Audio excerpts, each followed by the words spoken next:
നമസ്കാരം. CCTV വാർത്തയിലേക്ക് സ്വാഗതം. പ്രധാന വാർത്തകൾ.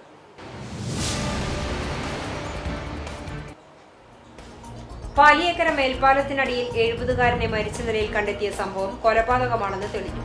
തലവണിക്കരയിൽ വാടകയ്ക്ക് താമസിക്കുന്ന പണ്ടാരപ്പറമ്പിൽ ചന്ദ്രനെ കൊലപ്പെടുത്തിയ കേസിൽ തമിഴ്നാട് ധർമ്മപുരി സ്വദേശി പ്രഭാകരനെ പുതുക്കാട് പോലീസ് 24 മണിക്കൂറിനുള്ളിൽ അറസ്റ്റ് ചെയ്തു.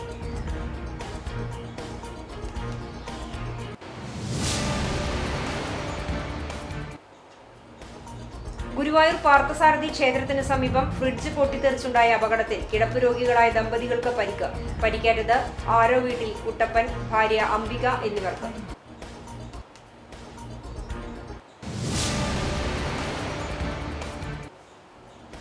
ചൂണ്ടൽ പഞ്ചായത്തിലെ വിദ്യാഭ്യാസ സ്ഥാപനത്തിൽ വീണ്ടും തെരുവുനായ ഭീഷണി. പത്താംവാർഡ് തലക്കോട്ടുകരയിലെ 63 നമ്പർ അങ്കണവാടിയാണ് തെരുവുനായ ഭീഷണി നേരിടുന്നത്. നായ്ക്കളെ പിടികൂടി പാർപ്പിക്കാൻ ഷെൽട്ടർ സൗകര്യമൊരുക്കാൻ തീരുമാനിച്ചെങ്കിലും ഇതുവരെ നടപടികളായിട്ടില്ല. പഞ്ചായത്തിലെ ഭരണ നേതൃത്വത്തിന്റെ പിടിപ്പുകേടാണ് തീരുമാനം നടപ്പിലാക്കാത്തതിന് പിന്നിലെന്ന ആരോപണം ശക്തം.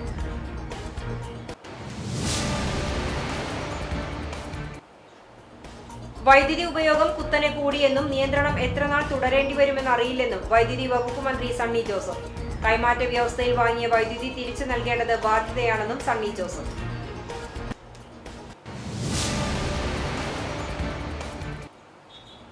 ലോകകപ്പിലെ അർജന്റീന ഇംഗ്ലണ്ട് സെമിഫൈനൽ മത്സരത്തിനിടയിൽ KSEBയുടെ പവർ കട്ട് പ്രഖ്യാപനം. അർദ്ധരാത്രിയിൽ എരുമപ്പെട്ടിയിലെ KSEB ഓഫീസ് DYFI പ്രവർത്തകർ ഉപരോധിച്ചു.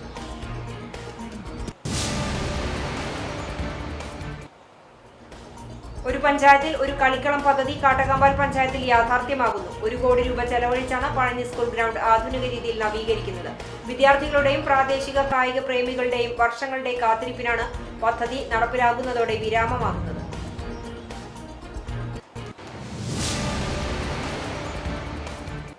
വാർത്തകൾ വിശദമായി. പാലിയേക്കര മേൽപ്പാലത്തിനടിയിൽ 70-കാരനെ മരിച്ച നിലയിൽ കണ്ടെത്തിയ സംഭവം കൊലപാതകമാണെന്ന് തെളിഞ്ഞു. തലവണിക്കരയിൽ വാടകയ്ക്ക് താമസിക്കുന്ന പണ്ടാരപ്പറമ്പിൽ ചന്ദ്രനെ കൊലപ്പെടുത്തിയ കേസിൽ തമിഴ്നാട് ധർമ്മപുരി സ്വദേശി പ്രഭാകരനെ പുതുക്കാട് പോലീസ് 24 മണിക്കൂറിനുള്ളിൽ അറസ്റ്റ് ചെയ്തു. ജൂലൈ 14 രാവിലെ മേൽപ്പാലത്തിന്റെ തൂണിൽ ചാരിയിരിക്കുന്ന നിലയിൽ ചന്ദ്രന്റെ മൃതദേഹം കണ്ടെത്തിയതിനെ തുടർന്ന് നാട്ടുകാരാണ് പോലീസിൽ വിവരം അറിയിച്ചത്. തൃശൂർ റൂറൽ ജില്ലാ പോലീസ് മേധാവി മുഹമ്മദ് നദീം IPSന്റെ നിർദ്ദേശപ്രകാരം രൂപീകരിച്ച പ്രത്യേക അന്വേഷണ സംഘമാണ് പ്രതിയെ പിടികൂടിയത്. ചന്ദ്രൻ വർഷങ്ങളായി കുടുംബം ഉപേക്ഷിച്ച് പാലിയേക്കര മേൽപ്പാലത്തിനടിയിലാണ് തങ്ങാറുള്ളത്. ആക്രിപെറുക്കി വിറ്റാണ് ചന്ദ്രൻ ജീവിതച്ചെലവിന് പണം കണ്ടെത്തുന്നത്. പ്രതിയായ പ്രഭാകരനും ആക്രിപെറുക്കി വിറ്റ് ജീവിക്കുന്നയാളാണ്. ഒരാഴ്ചയായി ചന്ദ്രനോടൊപ്പമാണ് രാത്രിയിൽ പ്രഭാകരൻ തങ്ങാറുണ്ടായിരുന്നത്. മദ്യപിക്കുന്നതിനിടെയുണ്ടായ തർക്കത്തിൽ ചന്ദ്രൻ പ്രതിയുടെ അമ്മയെ അസഭ്യം പറഞ്ഞതിലുള്ള വൈരാഗ്യമാണ് കൊലപാതകത്തിൽ കലാശിച്ചത്. ചന്ദ്രനെ കരിങ്കല്ലുകൊണ്ടും കോൺക്രീറ്റ് കഷ്ണങ്ങൾ കൊണ്ടും തലയിലെറിഞ്ഞും അടിച്ചും കൊലപ്പെടുത്തുകയായിരുന്നു. അന്വേഷണത്തിൽ തലേദിവസം ചന്ദ്രനോടൊപ്പം കാലിൽ മുട്ടിന് താഴെയുള്ള മുറിവ് കെട്ടിവച്ച നിലയിൽ ഒരാൾ ഉണ്ടായിരുന്നതായും അയാളെ ഇപ്പോൾ കാണാനില്ലെന്നും വിവരം ലഭിച്ചിരുന്നു. തുടർന്ന് അന്വേഷണം നടത്തുന്നതിനിടയിൽ കുട്ടനെല്ലൂർ ഭാഗത്തുള്ള ആളൊഴിഞ്ഞ വീട്ടിൽ നിന്ന് പ്രതിയെ പിടികൂടി. പ്രഭാകരൻ തമിഴ്നാട് ധർമ്മപുരി പെന്നകരം പോലീസ് സ്റ്റേഷൻ പരിധിയിൽ ഒരാളെ കരിങ്കല്ലുകൊണ്ട് തലക്കടിച്ച് കൊലപ്പെടുത്താൻ ശ്രമിച്ച കേസിലും മറ്റൊരാളെ ആയുധമായി ആക്രമിച്ച് പരിക്കേൽപ്പിച്ച കേസിലും പ്രതിയാണ്. ഗുരുവായൂർ പാർത്ഥസാരഥി ക്ഷേത്രത്തിന് സമീപം ഫ്രിഡ്ജ് പൊട്ടിത്തെറിച്ചുണ്ടായ അപകടത്തിൽ കിടപ്പ് രോഗികളായ ദമ്പതികൾക്ക് പരിക്കേറ്റു. ഇന്നലെ രാത്രി 11:30യോടെയാണ് സംഭവം. ആരോ വീട്ടിൽ കുട്ടപ്പൻ, ഭാര്യ അംബിക എന്നിവർക്കാണ് പരിക്കേറ്റത്. സംഭവ സമയത്ത് ദമ്പതികൾ ഉറക്കത്തിലായിരുന്നു. പൊട്ടിത്തെറിയെ തുടർന്ന് വീടിനുള്ളിൽ തീ പടരുകയും മുറി മുഴുവൻ കനത്ത പുക നിറയുകയും ചെയ്തു. പുക ശ്വസിച്ച് ശ്വാസതടസ്സം നേരിട്ട ദമ്പതികളെ ഉടൻ തന്നെ എക്സ് പ്രവർത്തകർ മുതുവട്ടൂർ രാജ ആശുപത്രിയിൽ പ്രവേശിപ്പിച്ചു.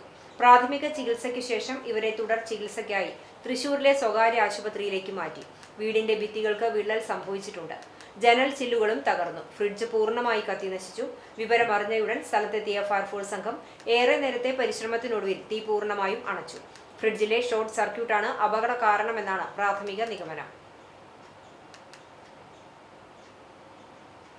ലോകകപ്പിലെ അർജന്റീന ഇംഗ്ലണ്ട് സെമിഫൈനൽ മത്സരത്തിനിടയിൽ KSEBയുടെ പവർ കട്ട് പ്രഖ്യാപനം. ഇന്നലെ അർദ്ധരാത്രിയിൽ എരുമപ്പെട്ടിയിലെ KSEB ഓഫീസ് DYFI പ്രവർത്തകർ ഉപരോധിച്ചു.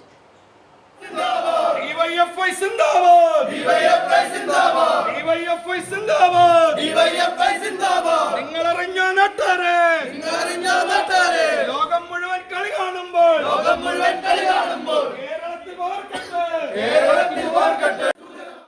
സംസ്ഥാന സർക്കാർ പവർ കട്ട് നടപ്പിലാക്കുന്നതിന്റെ ഭാഗമായി കെ.എസ്.ഇ.ബി. എരുമപ്പെട്ടി സെക്ഷന് കീഴിലുള്ള കടങ്ങോട് മേഖലയിൽ ഇന്ന് പുലർച്ചെ 12:42 മുതൽ 1:07 വരെ പവർ കട്ട് പ്രഖ്യാപിച്ചിരുന്നു. 12:30 മുതലാണ് അർജന്റീന ഇംഗ്ലണ്ട് സെമിഫൈനൽ മത്സരം ആരംഭിക്കുന്നത്. ഇതിനിടയിലാണ് കടങ്ങോട് മേഖലയിൽ 25 മിനിറ്റോളം സമയം പവർ കട്ട് പ്രഖ്യാപിച്ചത്. കെ.എസ്.ഇ.ബി. പൊതുഗ്രൂപ്പിൽ അറിയിപ്പ് കണ്ടതിനെ തുടർന്ന് കടങ്ങോട് മേഖലയിലെ ഡിവൈഎഫ്ഐ പ്രവർത്തകർ കെ.എസ്.ഇ.ബി. ഓഫീസിലെത്തി പവർ കട്ട് സമയം മാറ്റണമെന്നാവശ്യപ്പെട്ടെങ്കിലും ഉദ്യോഗസ്ഥർ ആദ്യം വിസമ്മതിച്ചു. തുടർന്നാണ് പ്രവർത്തകർ ഓഫീസിനുള്ളിൽ കയറി കുത്തിയിരിപ്പ് സമരം ആരംഭിച്ചത്.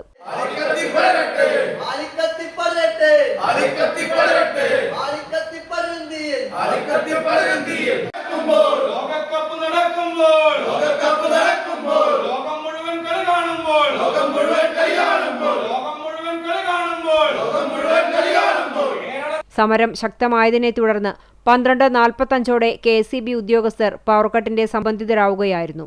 കളിയുടെ സമയത്ത് പവർകട്ട് ഉണ്ടാവുകയില്ല എന്ന് കെ.എസ്.ഇ.ബി. അസിസ്റ്റന്റ് എഞ്ചിനീയർ ഉറപ്പു നൽകിയതിന്റെ അടിസ്ഥാനത്തിലാണ് സമരം അവസാനിപ്പിച്ചത്. വിവരമറിഞ്ഞ് എരുമപ്പെട്ടി പോലീസും എത്തിയിരുന്നു. ലോകകപ്പ് മത്സര സമയത്ത് സംസ്ഥാന സർക്കാർ നടത്തുന്ന പവർകട്ട് കായിക പ്രേമികളോടുള്ള വഞ്ചനയും വെല്ലുവിളിയുമാണെന്ന് ഡിവൈഎഫ്ഐ ആരോപിച്ചു. ഇത് നാടിനകത്ത് ആവേശകരമായ സെമിഫൈനലാണ് നടക്കുന്നത്. Argentina England. ഈ മത്സരം കാണാൻ ഈ നാട്ടിലെ യുവാക്കളും നാട്ടിലെ മുഴുവൻ ആളുകളും നിൽക്കുന്ന സമയത്ത് യാതൊരു വിധത്തിലും ആ സംസാരത്തിൻ്റെ പ്രതികരണം ഒരു ഉറപ്പ് തരാത്ത രീതിയിലാണ് ഇവിടുത്തെ ഉദ്യോഗസ്ഥർ ഇടപെട്ടത്. കെ.എസ്.ഇ.ബിയുടെ അസിസ്റ്റന്റ് എഞ്ചിനീയർ വിളിച്ച് 12:15 മുതൽ കറണ്ട് കട്ട് ഉണ്ടാകില്ല, ഇന്നത്തെ കറണ്ട് കട്ട് ഒഴിവാക്കിയെന്ന് ഉറപ്പ് തന്നതിൻ്റെ ഭാഗമായിട്ടാണെന്ന് ഡിവൈഎഫ്ഐ കടങ്ങോട് മേഖലാ കമ്മിറ്റി സമരത്തിൽ നിന്ന് പറഞ്ഞു പോയിട്ടുള്ളത്. CPIM local committee secretary CH lash, Kadangode panchayat standing committee chairman UV Girish, local committee അംഗം CV സുഭാഷ്, ഡിവൈഎഫ്ഐ മേഖലാ secretary PB Vishnu, president KC Nimil എന്നിവർ പ്രതിഷേധ സമരത്തിന് നേതൃത്വം നൽകി. വൈദ്യുതി ഉപയോഗം കുത്തനെ കൂടിയെന്നും നിയന്ത്രണം എത്രനാൾ തുടരേണ്ടി വരുമെന്ന് അറിയില്ലെന്നും വൈദ്യുതി വകുപ്പ് മന്ത്രി സണ്ണി ജോസഫ്. കൈമാറ്റ വ്യവസ്ഥയിൽ വാങ്ങിയ വൈദ്യുതി തിരിച്ചു നൽകേണ്ടത് ബാധ്യതയാണെന്നും സണ്ണി ജോസഫ് പറഞ്ഞു. കേന്ദ്ര പൂളിൽ നിന്നു ലഭിക്കുന്ന വൈദ്യുതി കുറഞ്ഞു, ഭരണപരാജയമെന്ന് പറയുന്നത് ശരിയല്ല. ഇടതു സർക്കാരിന്റെ കാലത്തും നിയന്ത്രണം ഉണ്ടായിരുന്നുവെന്നും മന്ത്രി ചൂണ്ടിക്കാട്ടി. ബാറ്ററി സ്റ്റോറേജ് വർദ്ധിപ്പിക്കുമെന്നും മന്ത്രി അറിയിച്ചു. ചൂണ്ടൽ പഞ്ചായത്തിലെ വിദ്യാഭ്യാസ സ്ഥാപനത്തിൽ വീണ്ടും തെരുവുനായ ഭീഷണി. 10ാം വാർഡ് തലക്കോട്ടുകരയിലെ 63 നമ്പർ അങ്കണവാടിയാണ് തെരുവുനായ ഭീഷണി നേരിടുന്നത്. തെരുവുനായ ശല്യം രൂക്ഷമായ ചൂണ്ടൽ പഞ്ചായത്തിൽ തലക്കോട്ടുകരയിലെ അങ്കണവാടി കെട്ടിടം പരിസരത്ത് കഴിഞ്ഞ ദിവസമാണ് തെരുവുപട്ടിയെയും പ്രസവിച്ചിട്ട 7 പട്ടിക്കുട്ടികളെയും കണ്ടെത്തിയത്. മതിൽ കെട്ടിത്തിരിച്ചുള്ള അങ്കണവാടിയുടെ കോമ്പൗണ്ടിലാണ് തള്ളപ്പട്ടിയെയും കുഞ്ഞുങ്ങളെയും കണ്ടത്. 2 ആഴ്ച മുമ്പാണ് ചൂണ്ടൽ ഗവൺമെന്റ് UP സ്കൂളിലും സമാനമായ സംഭവമുണ്ടായിരുന്നു. UP സ്കൂളിലെ വിദ്യാർത്ഥിക്ക് കടിയേറ്റ സംഭവത്തിൽ പട്ടിക്ക് പേവിഷബാധ സ്ഥിരീകരിക്കുകയും സംസ്ഥാനത്താദ്യമായി തെരുവുനായ ശല്യത്തെ തുടർന്ന് വിദ്യാലയത്തിന് 2 ദിവസം അവധി നൽകേണ്ടി വന്നതും വലിയ വാർത്തയായിരുന്നു. തുടർന്ന് മേഖലയിലെ തെരുവുനായ്ക്കളെ പിടികൂടി പാലക്കാട് ജില്ലയിലുള്ള ഷെൽട്ടറിലേക്ക് മാറ്റുകയും ചെയ്തിരുന്നു. 10 കുരുന്നു വിദ്യാർത്ഥികൾ പഠിക്കുന്ന അങ്കണവാടി കോമ്പൗണ്ടിൽ കൂടി പട്ടിയെയും കുട്ടികളെയും കണ്ടെത്തിയത് രക്ഷിതാക്കളിൽ ആശങ്കയുണ്ടാക്കിയിട്ടുണ്ട്. പഞ്ചായത്ത് അംഗം KL പോൾസൺ ഇടപെട്ട് പട്ടിക്കുട്ടികളെ സമീപത്തെ പറമ്പിലേക്ക് തൽക്കാലം മാറ്റിയിട്ടുണ്ടെങ്കിലും നായശല്യത്തിന് അറുതിയായിട്ടില്ല. അങ്കണവാടിയുടെ പിൻവശം ടാർപ്പായ ഉപയോഗിച്ച് കെട്ടി നായ്ക്കൾ കടക്കാതെ സുരക്ഷിതമാക്കിയിട്ടുണ്ട്. ഗവൺമെന്റ് സ്കൂളിലെ വിദ്യാർത്ഥിക്ക് നായയുടെ കടിയേൽക്കുകയും സ്കൂൾ അങ്കണത്തിൽ പ്രസവിച്ച പട്ടിയെയും കുട്ടികളെയും കണ്ടെത്തുകയും ചെയ്തതിന്റെ പശ്ചാത്തലത്തിൽ ചേർന്ന പഞ്ചായത്ത് ഭരണസമിതി യോഗത്തിൽ നായ്ക്കളെ പിടികൂടി പാർപ്പിക്കാൻ ഷെൽട്ടർ സൗകര്യമൊരുക്കാൻ തീരുമാനിച്ചെങ്കിലും ഇതുവരെ നടപടികളായിട്ടില്ല. പഞ്ചായത്തിലെ ഭരണ നേതൃത്വത്തിന്റെ പിടിപ്പുകേടാണ് തീരുമാനം നടപ്പിലാക്കാത്തതിന് പിന്നിലെന്ന ആരോപണവുമുണ്ട്. ചാവക്കാട് ബീച്ചിന് സമീപം മാനസിക വെല്ലുവിളി നേരിടുന്ന 36 വയസ്സുള്ള അവിവാഹിതയായ യുവതി വീട്ടിൽ പ്രസവിച്ചു. സംഭവത്തിൽ പോലീസ് അന്വേഷണം ആരംഭിച്ചു. പ്രസവിച്ച വിവരം ശ്രദ്ധയിൽപ്പെട്ട അയൽവാസികൾ ഉടൻ തന്നെ ആശാവർക്കറെയും വാർഡ് കൗൺസിലറെയും വിവരമറിയിച്ചു. പോലീസ് അന്വേഷണം ആരംഭിച്ചു. യുവതിയെയും നവജാത ശിശുവിനെയും ചാവക്കാട് താലൂക്ക് ആശുപത്രിയിൽ പ്രവേശിപ്പിച്ചു. നിലവിൽ അമ്മയും കുഞ്ഞും താലൂക്ക് ആശുപത്രിയിൽ ചികിത്സയിലാണ്. തുടർന്ന് വിദഗ്ധ ചികിത്സയ്ക്കായി ഇരുവരെയും തൃശൂർ മെഡിക്കൽ കോളേജ് ആശുപത്രിയിലേക്ക് മാറ്റുമെന്ന് അധികൃതർ അറിയിച്ചു.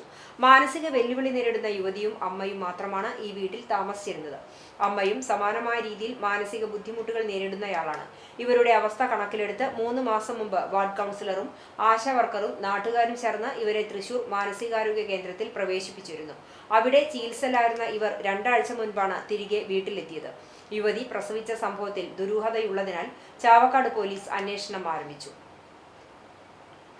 അഞ്ഞൂരിൽ നിയന്ത്രണം വിട്ട ചരക്ക് ലോറി ഇലക്ട്രിക് പോസ്റ്റും വീട്ടുമതിലും ഇടിച്ചു തകർത്തു. വ്യാഴാഴ്ച ഉച്ചയ്ക്ക് 12:45 കമ്പനിപ്പടിയിൽ വെച്ചാണ് അപകടം. ലോറിയുടെ ടയർ റാഡ് എൻഡ് പൊട്ടി നിയന്ത്രണം വിടുകയായിരുന്നു. കുന്നംകുളം വെയർഹൌസിൽ നിന്നും റേഷൻ കടകളിലേക്കുള്ള അരി വിതരണം ചെയ്യുന്ന ലോറിയാണ് അപകടത്തിൽപ്പെട്ടത്. ഡ്രൈവർ മങ്ങാട് സ്വദേശി മനോജ് പരിക്കേൽക്കാതെ രക്ഷപ്പെട്ടു. ഇടിയുടെ ആഘാതത്തിൽ ഇലക്ട്രിക് പോസ്റ്റ് പൂർണ്ണമായി തകർന്നു. അപകടം നടന്ന ഉടൻ ഇലക്ട്രിക് ലൈൻ ഓഫായതിനാൽ വൻ ദുരന്തം ഒഴിവായി. പ്രദേശത്ത് ഏറെ നേരം വൈദ്യുതി വിതരണം തടസ്സപ്പെട്ടു. ഒരു പഞ്ചായത്തിൽ ഒരു കളിക്കളം പദ്ധതി കാട്ടകമ്പൽ പഞ്ചായത്തിൽ യാഥാർത്ഥ്യമാകുന്നു. 1 കോടി രൂപ ചെലവഴിച്ചാണ് പഴഞ്ഞി സ്കൂൾ ഗ്രൗണ്ട് ആധുനിക രീതിയിൽ നവീകരിക്കുന്നത്. വിദ്യാർത്ഥികളുടെയും പ്രാദേശിക കായിക പ്രേമികളുടെയും വർഷങ്ങളുടെ കാത്തിരിപ്പിനാണ് പദ്ധതി നടപ്പിലാകുന്നതോടെ വിരാമമാകുന്നത്. AC മൊയ്തീൻ MLAയുടെ നേതൃത്വത്തിലുള്ള സംഘം നിലവിലെ ഗ്രൗണ്ട് സന്ദർശിച്ച് വിലയിരുത്തി. ഏറ്റവും അടുത്ത ദിവസം തന്നെ നവീകരണ പ്രവർത്തനങ്ങൾ ആരംഭിക്കുമെന്ന് MLA അറിയിച്ചു. MLA ഫണ്ടിൽ നിന്ന് 50 ലക്ഷം രൂപയും കായിക വകുപ്പിന്റെ 50 ലക്ഷം രൂപയും ചേർത്ത് 1 കോടി രൂപയുടെ നവീകരണമാണ് സ്കൂൾ ഗ്രൗണ്ടിൽ എത്തുന്നത്. 9 ഫുട്ബോളിന്റെ മൺകോട്ട്, 2 വോളിബോൾ കോർട്ടുകൾ, 2 ഷട്ടിൽ ബാഡ്മിന്റൺ കോർട്ടുകൾ, ടോയ്ലറ്റ് ബ്ലോക്ക്, ഗ്രൗണ്ടിന് ചുറ്റും ഫെൻസിംഗ്, ഡ്രെയിനേജ് ഉൾപ്പെടെ വലിയ വികസനമാണ് ഗ്രൗണ്ടിൽ വരാൻ പോകുന്നത്. കായിക പ്രേമികളുടെ അഭ്യർത്ഥന പരിഗണിച്ച് MLA ഫണ്ടിൽ നിന്ന് 12 ലക്ഷം രൂപ കൂടി ചെലവഴിച്ച് ഗ്രൗണ്ടിൽ മണ്ണും മണലും ചേർന്ന മിശ്രിതം നിറച്ച് നവീന നിലവാരത്തിലേക്ക് ഉയർത്തുമെന്ന് MLA അറിയിച്ചിട്ടുണ്ട്. 50 മീറ്റർ വീതിയിലും 90 മീറ്റർ നീളത്തിലുമാണ് സ്വാഭാവിക പ്രതലമൊരുക്കി ഫുട്ബോൾ ഗ്രൗണ്ട് നവീകരിക്കുന്നത്. ഗ്രൗണ്ട് ലെവൽ ചെയ്യാൻ ഇപ്പം നിലവിലുള്ള കല്ലും മറ്റുമൊക്കെ മാറ്റി നല്ല നന്നാക്കി മാറ്റാൻ വേണ്ടിയാണ് എസ്റ്റിമേറ്റിലുള്ളത്. അതൊന്ന് കൂടുതൽ മണ്ണ് ചേർത്ത് അതുപോലെ തന്നെ മണൽ കൂടി ഉൾപ്പെടുത്തി നല്ല നിലവാരമുള്ള പ്രതലം ഗ്രൗണ്ടിന് ഉണ്ടാക്കണം എന്നാണ് ഉദ്ദേശിച്ചിട്ടുള്ളത്. അതുകൂടി ഇതിൻ്റെ ഭാഗമായി എസ്റ്റിമേറ്റിൻ്റെ കൂടെ ഉൾപ്പെടുത്തി വർക്ക് ആരംഭിക്കണം. ഇപ്പം മഴക്കാലമാണ്. ടെൻഡർ കരാറുകാരൻ തിരുവനന്തപുരത്തുകാരൻ ഒരാൾ കരാറെടുത്ത് കഴിഞ്ഞിട്ടുണ്ട്. അപ്പോൾ ഈ എസ്റ്റിമേറ്റ് ഒന്ന് റിവൈസ് ചെയ്ത് ബാക്കി പോരാതെ വരുന്ന സംഖ്യ കൂടി ഉണ്ടാക്കി ഈ തറ ലെവൽ കൂടി കുറേ കൂടി ശാസ്ത്രീയമായി കളിക്ക് സൗകര്യപ്രദമായ രീതിയിൽ ചെയ്യണം എന്നാണ് ആലോചിക്കുന്നത്. അതിൻ്റെ കാര്യം കൂടി ഇതിൻ്റെ കൂടെ നിർവഹിക്കും. ഗ്രൗണ്ട് നിർമ്മാണത്തിന്റെ ഭാഗമായി നടന്ന അവലോകന യോഗത്തിൽ block panchayat president CG Raghunath, panchayat president K Jayashankar, block panchayat അംഗം Sandhya Sajith, school PTA president Ali Kottol, sports Kerala foundation department ഉദ്യോഗസ്ഥരായ നിർമ്മൽ സേതു, പ്രബിൻ പ്രസാദ്, കരാറുകാരൻ KV Anilkumar, principal K Venkittamoorthy, MN Sathyan, KT Shajan master എന്നിവർ പങ്കെടുത്തു. 6 മാസത്തിനകം നിർമ്മാണം പൂർത്തിയാക്കാൻ സാധിക്കുമെന്നാണ് പ്രതീക്ഷിക്കുന്നത്. സാഹിത്യകാരനും കിഴൂർ വിവേകാനന്ദ കോളേജ് മുൻ പ്രിൻസിപ്പളുമായിരുന്ന ഡോക്ടർ ഷൊർണൂർ കാർത്തികേയൻ അന്തരിച്ചു. 84 വയസ്സായിരുന്നു. വാർദ്ധക്യ സഹജ രോഗങ്ങൾ മൂലം ചികിത്സയിലിരിക്കെ വ്യാഴാഴ്ച രാവിലെയായിരുന്നു അന്ത്യം. തൃശൂർ അയ്യന്തോളിലെ വസതിയായ ശ്രുതിയിലായിൽ പൊതുദർശനത്തിന് വെച്ച ഭൗതിക ശരീരം വെള്ളിയാഴ്ച വൈകിട്ട് 4-ന് ഷൊർണൂർ ശാന്തി തീരത്ത് സംസ്കാരം നടത്തും. 94 പുസ്തകങ്ങൾ എഴുതിയിട്ടുള്ള ഷൊർണൂർ കാർത്തികേയൻ കേരള സാഹിത്യ അക്കാദമി മുൻ അംഗമാണ്. കൊച്ചിൻ ദേവസ്വം ബോർഡിന് കീഴിലുള്ള മറ്റൊരു കലാലയമായ കേരളവർമ്മ കോളേജിലും അദ്ദേഹം പ്രിൻസിപ്പളായി സേവനം അനുഷ്ഠിച്ചിട്ടുണ്ട്. തൃശൂർ മദർ ആശുപത്രിയിൽ ഡോക്ടറായിരുന്ന പരേതയായ ഡോക്ടർ വി രാജമ്മയാണ് ഭാര്യ. തൃശൂർ ഗവൺമെന്റ് മെഡിക്കൽ കോളേജിലെ ഡോക്ടർ ആശിഷ് കാർത്തിക് മകനാണ്. Kunnamkulam United Pentecost fellowship TC Mathew master memorial ലൈബ്രറിയുടെ ആഭിമുഖ്യത്തിൽ ജൂലൈ 5 ഞായറാഴ്ച UPF ലൈബ്രറി ഗ്ലോബൽ വർഷിപ്പ് ഹാളിൽ വെച്ച് നടത്തിയ ഉപന്യാസ രചനാ മത്സരത്തിന്റെ വിജയികളെ പ്രഖ്യാപിച്ചു. 1ാം സ്ഥാനം സിസ്റ്റർ ജിഷ MB പഴഞ്ഞി, 2ാം സ്ഥാനം സിസ്റ്റർ സ്റ്റിനി സാം തൃശൂർ, 3ാം സ്ഥാനം സിസ്റ്റർ ലിജി ജിജി കുന്നംകുളം എന്നിവർ നേടി. മാറുന്ന ലോകത്തിൽ ക്രൈസ്തവ സാക്ഷ്യം എന്നതായിരുന്നു ഉപന്യാസ വിഷയം. ജില്ലയുടെ വിവിധ ഭാഗങ്ങളിൽ നിന്നുള്ള മത്സരാർത്ഥികൾ പങ്കെടുത്തു. വിജയികൾക്ക് യഥാക്രമം 3000, 2000, 1000 രൂപ വീതം ക്യാഷ് പ്രൈസും 4 മുതൽ 12 സ്ഥാനം ലഭിച്ചവർക്ക് പ്രോത്സാഹന സമ്മാനങ്ങളും നൽകും. ആഗസ്റ്റ് മാസത്തിൽ നടക്കുന്ന പ്രത്യേക സമ്മേളനത്തിൽ വെച്ച് വിജയികൾക്ക് സമ്മാനങ്ങൾ വിതരണം ചെയ്യും. നിർമ്മാണത്തിലെ അപാകതകൾ ചൂണ്ടിക്കാണിച്ച് പ്രവർത്തനം നിർത്തിവെക്കേണ്ടിവന്ന ആലാപാലം വാതക ശ്മശാനം അപാകതകൾ പരിഹരിച്ച് പ്രവർത്തനം പുനരാരംഭിക്കാത്തതിൽ SDPI Punnayur panchayat committee wreath വെച്ച് പ്രതിഷേധിച്ചു. SDPI Punnayur panchayat president VM നൌഫലിന്റെ നേതൃത്വത്തിൽ നടന്ന പ്രതിഷേധം ജില്ലാ സെക്രട്ടറി TM അക്ബർ ഉദ്ഘാടനം ചെയ്തു. വിദഗ്ധ സമിതി കണ്ടെത്തിയ നിർമ്മാണത്തിലെ പിഴവുകൾ മുൻ ഭരണസമിതിയിലെ അംഗങ്ങളും കരാർ കമ്പനിയും ചേർന്ന് നടത്തിയ അഴിമതിയുടെ ഭാഗമാണെന്നും പഴുതടച്ച അന്വേഷണത്തിലൂടെ കുറ്റക്കാർക്ക് ശിക്ഷ ലഭ്യമാക്കണമെന്നും TM അക്ബർ ആവശ്യപ്പെട്ടു. SDPI Punnayur panchayat secretary Ashkar Qadiriya, panchayat committee അംഗങ്ങളായ RV ആഷിഖ്, അഷ്കർ എടക്കഴിയൂർ, വിവിധ ബ്രാഞ്ച് ഭാരവാഹികളായ ഫിറോസ് പള്ളിപ്പറമ്പിൽ, ബാദുഷ അംബാല, മുനീർ അംബാല എന്നിവർ സംബന്ധിച്ചു. തൃശ്ശൂർ ഉള്ള എഞ്ചിനീയറിംഗ് കോളേജിലെ വിദഗ്ധ സമിതി കേരള മിഷൻ ആവശ്യപ്പെട്ട പ്രകാരം വിദഗ്ധ സമിതി പരിശോധന നടത്തുകയും ഒരുപാട് അപാകതകൾ ഉണ്ട് എന്ന് റിപ്പോർട്ട് നൽകുകയും ചെയ്തു. ഈ അപാകതകൾ ഉണ്ടെന്ന് റിപ്പോർട്ട് ചെയ്യുന്നത് വരെ UDF ഭരണസമിതി നോക്കുകുത്തിയായി നിൽക്കുകയാണ് ചെയ്യുന്നത്.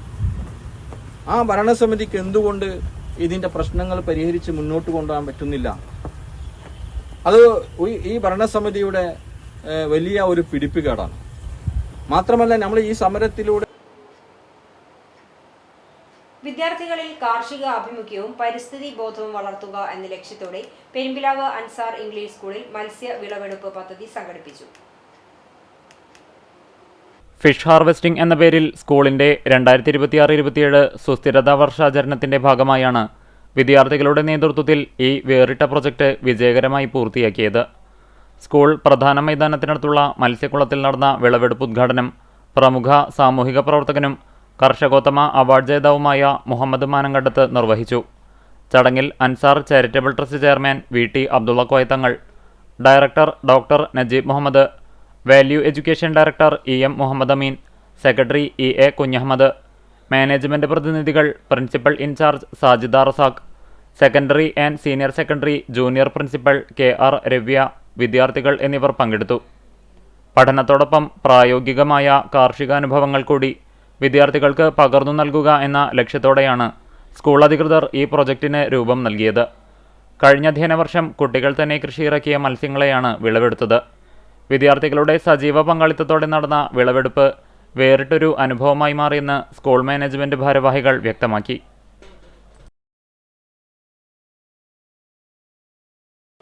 ജൂലൈ 15 ലോക യുവജന നൈപുണ്യ ദിനത്തോടനുബന്ധിച്ച് ലിറ്റിൽ ഫ്ലവർ കോളേജ് ഓട്ടോണമസ് ഗുരുവായൂരിലെ NCC യൂണിറ്റ് നിപുണ എന്ന പേരിൽ സ്വയം പര്യാപ്ത ഇന്ത്യ കെട്ടിപ്പടുക്കുന്നതിൽ യുവജനങ്ങളുടെ പങ്ക് എന്ന വിഷയത്തെ ആസ്പദമാക്കി ഉപന്യാസ രചനാ മത്സരം സംഘടിപ്പിച്ചു. വിദ്യാർത്ഥികളിൽ വിശകലനാത്മക ചിന്ത വളർത്തുക, യുവജന നൈപുണ്യ ദിനത്തിന്റെ സന്ദേശത്തിനനുസരിച്ച് ജീവിത നൈപുണ്യങ്ങൾ വികസിപ്പിക്കാൻ പ്രചോദനം നൽകുക എന്നിവയായിരുന്നു മത്സരത്തിന്റെ പ്രധാന ലക്ഷ്യങ്ങൾ. 65 NCC കേഡറ്റുകൾ പങ്കെടുത്തു. അഖിലേന്ത്യാ കിസാൻ സഭ പൊന്നാനി മണ്ഡല കമ്മിറ്റിയുടെ ആഭിമുഖ്യത്തിൽ മാറഞ്ചേരിയിൽ പോസ്റ്റ് ഓഫീസ് മാർച്ചും ധർണയും നടത്തി. അശാസ്ത്രീയ രാസവള വില വർധനയ്ക്കും വളം സബ്സിഡി നിർത്തലാക്കിയതിനും രാസവള കരിഞ്ചന്തയ്ക്കും പൂഴ്ത്തിവെപ്പിനുമെതിരെയാണ് പോസ്റ്റ് ഓഫീസ് മാർച്ചും ധർണയും നടത്തിയത്. മാറഞ്ചേരി അധികാരിപ്പടിയിൽ നിന്നും ആരംഭിച്ച പ്രതിഷേധ ജാഥ പോസ്റ്റ് ഓഫീസിന് മുന്നിൽ ധർണയോടെ സമാപിച്ചു. മണ്ഡലം പ്രസിഡന്റ് AK സുബൈർ അധ്യക്ഷത വഹിച്ചു. CPI സംസ്ഥാന കമ്മിറ്റി അംഗവും മഹിളാ സംഘം നേതാവുമായ ഷാജിറ മനാഫ് ഉദ്ഘാടനം ചെയ്തു. ധർണയ്ക്ക് കിസാൻ സഭ മണ്ഡലം സെക്രട്ടറി VP ഗംഗാധരൻ, CPI മണ്ഡലം secretary KK Babu, assistant secretary OM Jayaprakash, Kisan Sabha മണ്ഡലം കമ്മിറ്റി അംഗങ്ങളായ NK അബ്ദുൽ നാസർ, സെയ്ദ് പുഴക്കര തുടങ്ങിയവർ സംസാരിച്ചു.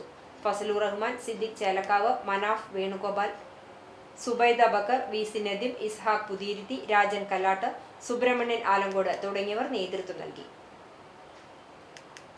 ഇന്നത്തെ സ്വർണ്ണവില. ഇന്നത്തെ സ്വർണ്ണവില നിങ്ങൾക്കായി സമർപ്പിക്കുന്നത് Malaya gold and diamonds, Malaya junction, Kunnamkulam. സ്വർണ്ണം ഗ്രാമിന് 13,135 രൂപ, പവന് 1,05,080 രൂപ. ഇന്നത്തെ സ്വർണ്ണവില നിങ്ങൾക്കായി സമർപ്പിച്ചത് Malaya gold and diamonds, Malaya junction, Kunnamkulam. വെള്ളി ഗ്രാമിന് 235 രൂപ. ചരമം. ഗുരുവായൂർ മല്ലിശ്ശേരി പറമ്പിൽ താമസിക്കുന്ന പരേതനായ പ്രഭാകരൻ നായർ ഭാര്യ റിട്ടയർഡ് തഹസീൽദാർ കോന്നംപറമ്പത്ത് പത്മാവതി അമ്മ നിര്യാതയായി 81 വയസ്സായിരുന്നു. സലിൽകുമാർ, സവിത എന്നിവർ മക്കളാണ്. സംസ്കാരം വെള്ളിയാഴ്ച രാവിലെ 10 മണിക്ക് പാറമേക്കാവ് ശാന്തിഘട്ടിൽ നടത്തും. പ്രധാന വാർത്തകൾ ഒരിക്കൽ കൂടി.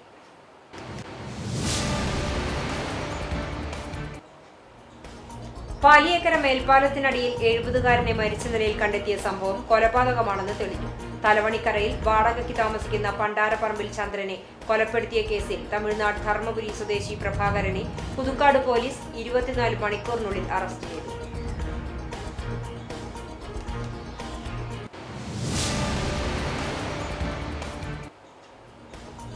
ഗുരുവായൂർ പാർത്ഥസാരഥി ക്ഷേത്രത്തിന് സമീപം ഫ്രിഡ്ജ് പൊട്ടിത്തെറിച്ചുണ്ടായ അപകടത്തിൽ കിടപ്പ് രോഗികളായ ദമ്പതികൾക്ക് പരിക്ക്.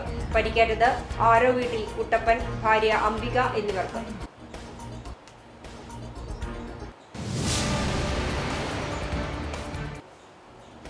ചൂണ്ടൽ പഞ്ചായത്തിലെ വിദ്യാഭ്യാസ സ്ഥാപനത്തിൽ വീണ്ടും തെരുവുനായ ഭീഷണി. പത്താംവാർഡ് തലക്കോട്ടുകരയിലെ 63 നമ്പർ അങ്കണവാടിയാണ് തെരുവുനായ ഭീഷണി നേരിടുന്നത്. നായ്ക്കളെ പിടികൂടി പാർപ്പിക്കാൻ ഷെൽട്ടർ സൗകര്യമൊരുക്കാൻ തീരുമാനിച്ചെങ്കിലും ഇതുവരെ നടപടികളായിട്ടില്ല. പഞ്ചായത്തിലെ ഭരണ നേതൃത്വത്തിന്റെ പിടിപ്പുകേടാണ് തീരുമാനം നടപ്പിലാക്കാത്തതിന് പിന്നിലെന്ന ആരോപണം ശക്തം.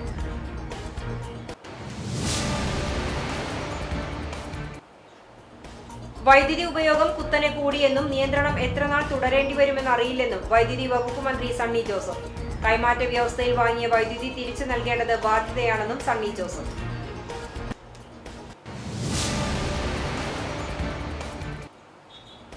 ലോകകപ്പിലെ അർജന്റീന ഇംഗ്ലണ്ട് സെമിഫൈനൽ മത്സരത്തിനിടയിൽ KSEBയുടെ പവർ കട്ട് പ്രഖ്യാപനം.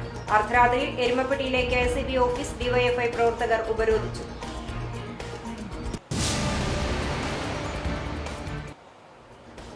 ഒരു പഞ്ചായത്തിൽ ഒരു കളിക്കളം പദ്ധതി കാട്ടകമ്പാൽ പഞ്ചായത്തിൽ യാഥാർത്ഥ്യമാകുന്നു. 1 കോടി രൂപ ചെലവഴിച്ചാണ് പഴഞ്ഞി സ്കൂൾ ഗ്രൗണ്ട് ആധുനിക രീതിയിൽ നവീകരിക്കുന്നത്. വിദ്യാർത്ഥികളുടെയും പ്രാദേശിക കായിക പ്രേമികളുടെയും വർഷങ്ങളുടെ കാത്തിരിപ്പിനാണ് പദ്ധതി നടപ്പിലാകുന്നതോടെ വിരാമമാകുന്നത്.